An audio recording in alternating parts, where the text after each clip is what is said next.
It is no business of either of us, but we are getting to feel that the baby must not be left entirely to that horrible man. It would be unfair to little Irma. After all, he is her half brother. No, we have come to nothing definite." Miss Abbott was equally civil, but not to be appeased by good intentions.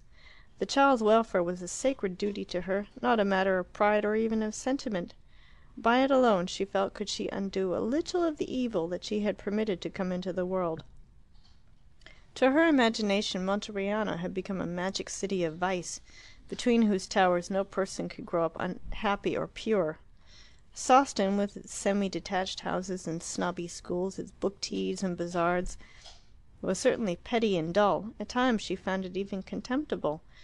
But it was not a place of sin, and at Sawston, either with the Herritons or with herself, the baby should grow up. As soon as it was inevitable, Mrs. Herriton wrote a letter for Waters and Adamson to send to Gino. The oddest letter. Philip saw a copy of it afterwards. Its ostensible purpose was to complain of the picture postcards. Right at the end, in a few nonchalant sentences, she offered to adopt the child, provided that Gino would undertake never to come near it, and would surrender some of Lilia's money for its education. "What do you think of it?" she asked her son. "It would not do to let him know that we are anxious for it." "Certainly he will never suppose that." "But what effect will the letter have on him?" "When he gets it he will do a sum. If it is less expensive in the long run to part with a little money and be clear of the baby, he will part with it. If he would lose, he will adopt the tone of the loving father." "Dear, you're shockingly cynical." After a pause she added, "How would the sum work out?" "I don't know, I'm sure. But if you wanted to insure the baby being posted by return, you should have sent a little sum to him." "Oh, I'm not cynical. At least I only go by what I know of him. But I am weary of the whole show. Weary of Italy. Weary, weary, weary. Sawston's a kind, pitiful place, isn't it? I will go walk in it and seek comfort." He smiled as he spoke, for the sake of not appearing serious. When he had left her, she began to smile also. It was to the Abbotts that he walked. Mr. Abbott offered him tea, and Caroline, who was keeping up her Italian in the next room, came in to pour it out. He told them that his mother had written to Signor Carella, and they both uttered fervent wishes for her success.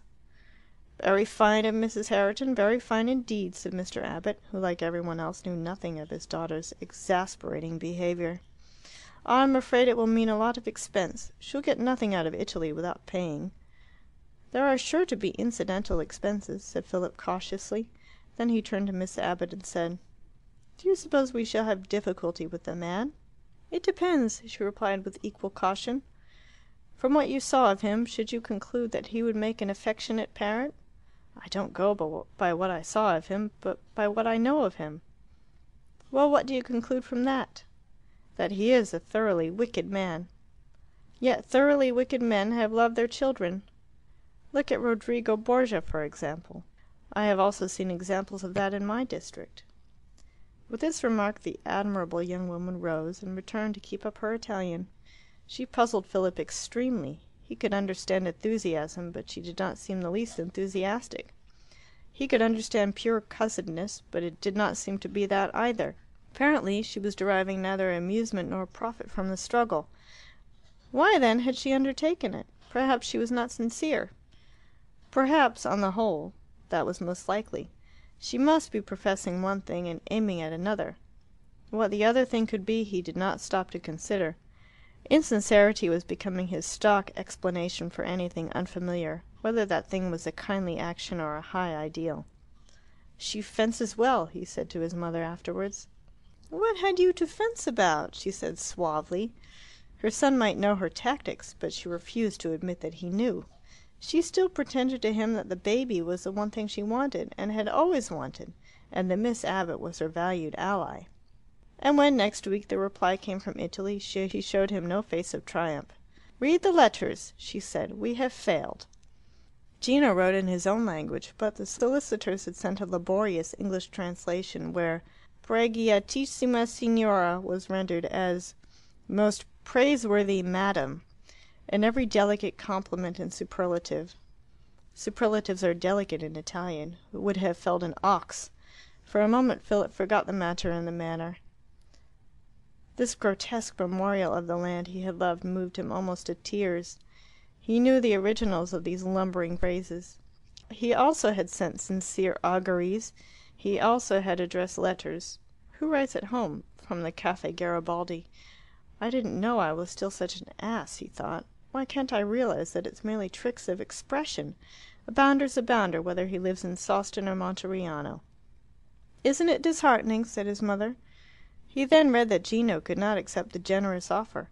His paternal heart would not permit him to abandon this symbol of his deplored spouse. As for the picture postcards, it displeased him greatly that they had been obnoxious. He would send no more. Would Mrs. Herriton, with her notorious kindness, explain this to Irma, and thank her for those which Irma, courteous miss, had sent to him? "The sum works out against us," said Philip. "Or perhaps he is putting up the price." "No," said Mrs. Herriton decidedly, "it is not that. For some perverse reason he will not part with the child. I must go and tell poor Caroline. She will be equally distressed."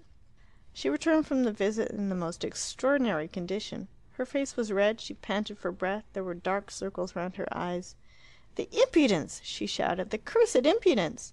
Oh, I'm swearing. I don't care. That beastly woman, how dare she interfere? Philip, dear, I'm sorry. It's no good. You must go."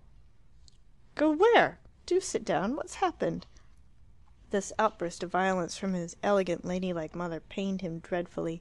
He had not known that it was in her. "She won't accept the letter as final. You must go to Monteriano."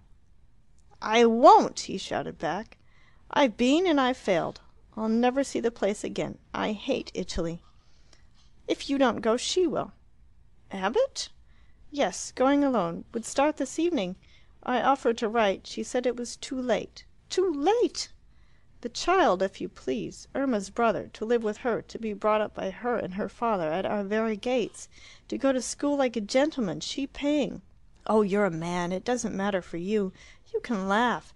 But I know what people say. And that woman goes to Italy this evening." He seemed to be inspired. "Then let her go. Let her mess with Italy by herself. She'll come to grief somehow. Italy's too dangerous, too Stop that nonsense, Philip. I will not be disgraced by her. I will have the child. Pay all we've got for it. I will have it." "Let her go to Italy!" he cried. "Let her meddle with what she doesn't understand. Look at this letter. The man who wrote it will marry her, or murder her, or do for her somehow. He's a bounder, but he's not an English bounder.